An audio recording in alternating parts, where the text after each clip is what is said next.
E aí pessoal, tudo bem com vocês? Aqui é o professor Walter. Hoje a gente vai falar sobre estruturas condicionais em Python. Lembrando que essa aula aqui eu vou passar mais rapidamente pela primeira parte dela, porque a gente já fez em sala de aula, mas para a gente contextualizar a segunda parte e não ficar tão solto, vamos passar pelos principais pontos dela, para vocês não ficarem perdidos, né? Vocês estão lembrados que na semana passada tinha aqueles exercícios para entregar, né? Então eu vi que alguns alunos, acho que quase todos, está faltando só um aluno me entregar, mandar as fotos ali pelo WhatsApp.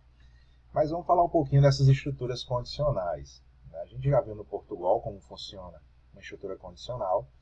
No Python, basicamente a gente vai traduzir as coisas para o inglês, né? Se no Portugal a gente tem um se não, a gente vai ter um if, else e um elif também, como a gente vai ver na aula de hoje.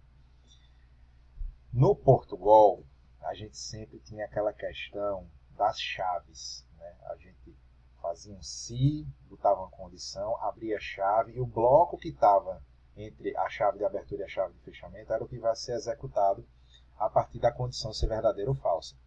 No Python é um pouquinho diferente. Então, no Python a gente vai ter a condição sendo finalizada com 2 pontos, e tudo que tiver com esse espacinho aqui, que é um espaço de uma tecla Tab, né?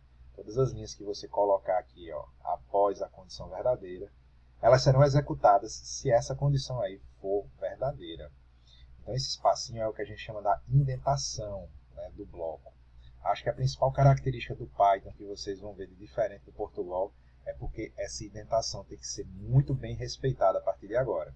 Então, em sala de aula, quando você está programando, aqueles espacinhos que vocês vão dando meio aleatório no código, preste muita atenção para eles ficarem bem alinhados, para vocês delimitarem bem quem é o bloco verdadeiro, quem é o bloco falso do nosso if. Então vamos por um exemplo bem simples, né? Supondo que a gente tem um problema, sabendo que a idade necessária para obter a habilitação é 18 anos, faço o programa que lê a idade de uma pessoa e informa se ela pode ou não pode dirigir. Então, se a gente cria a variável idade, a gente vai usar um input para pedir a digitação dessa idade e precisa, como esse input aqui vai pegar um texto, né? E a gente vai lidar com o número, a gente tem que fazer a conversão, né? A gente tem que colocar o int e, entre parênteses, a resposta desse input para poder transformar de string para valor inteiro. E aí sim, feito isso, na linha de baixo a gente pode lançar a condição. Se a idade for maior ou igual que 18 anos, aí ele vai exibir print, você pode dirigir. Estão vendo esse espacinho aqui que a gente falou? Então, se tivesse mais outra linha que fosse parte desse bloco, ela estaria também seguindo essa mesma indentação, tá? Dizendo que pode dirigir. Aí, quando a gente tem um if sem o else, sem o se não do algoritmo, é como se a gente, nesse if anterior, tivesse só um caminho do código que vai ser executado ou não.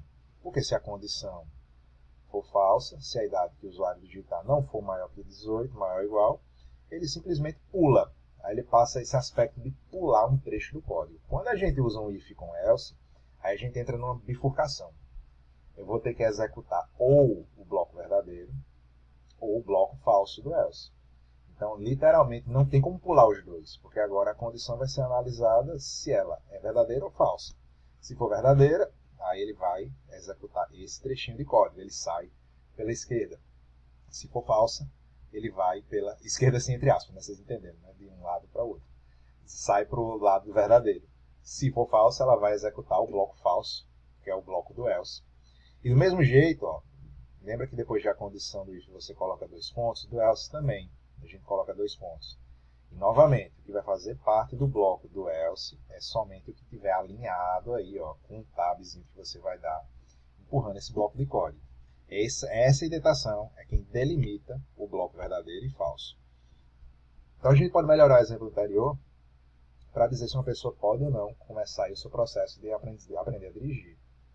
Se ela for maior ou igual a 18, pode aí aprender a dirigir, se não, vai cair no else, onde ele não pode dirigir.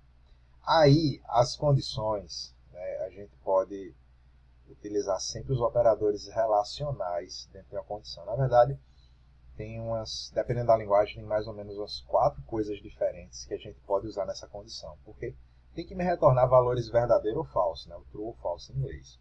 O mais comum é a gente usar um operador relacional porque a gente compara duas variáveis. Se elas forem iguais, verdadeiro. Se for diferente, é falso.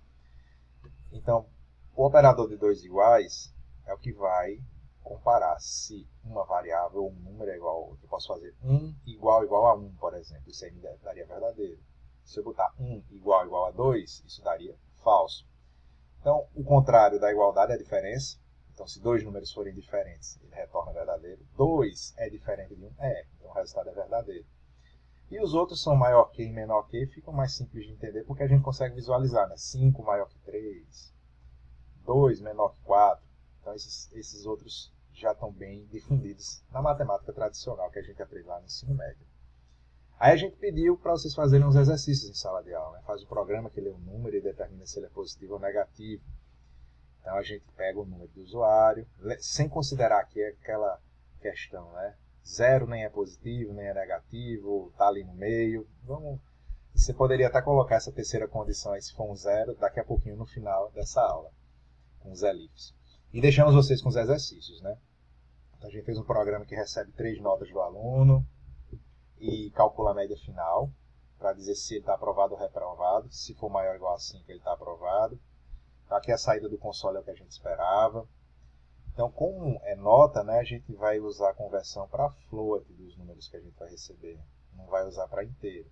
Lembrando também que a média a gente tem que colocar esse parênteses aí envolvendo toda a soma e depois dividido por 3. Porque aqui vai funcionar a mesma precedência da matemática do ensino médio. Divisão e multiplicação acontece primeiro, soma e subtração depois. Né? Se eu tirar os parênteses aqui, ele divide n3 por 3. Aí vai dar um valor que não é o valor correto. Então, se a média é maior que 5, vai dizer a média e aprova. Se não, ele vai dizer a média e vai dizer que reprovou. Fizemos o segundo exercício, aí o segundo já era de digitar a senha, né? E aí ele ficava dizendo se o acesso foi liberado ou não, dependendo da senha que foi digitada. Aí eu fiz de duas formas, né? Você poderia usar aqui com inteiro ou com um tipo textual também. A gente colocou as duas respostas também. Estou fazendo se a senha foi igual a inteiro. 1, 2, 3, 4, 5, 6. Se eu não me engano, essa aqui é a uma das senhas.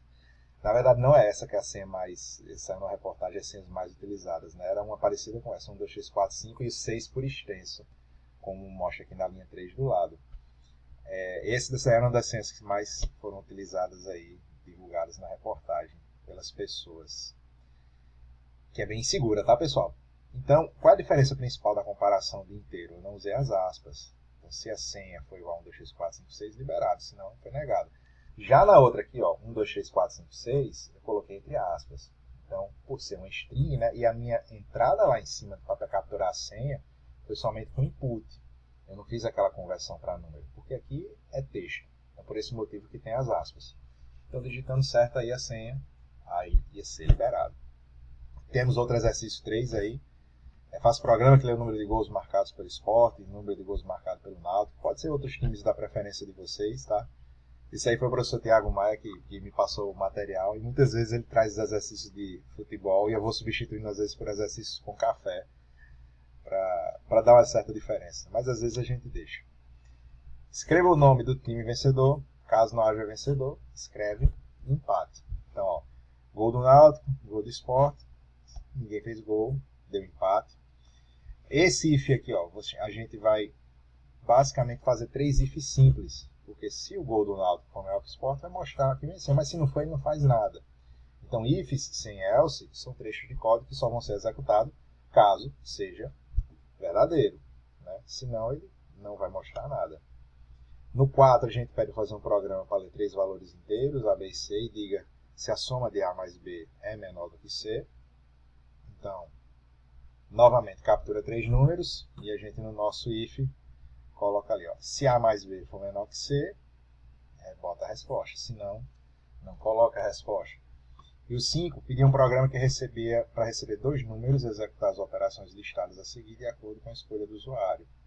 A gente tem alguns códigos e aí ele vai ler 2 números, né? E dependendo do código que você colocar, ele vai fazer uma dessas coisas aí.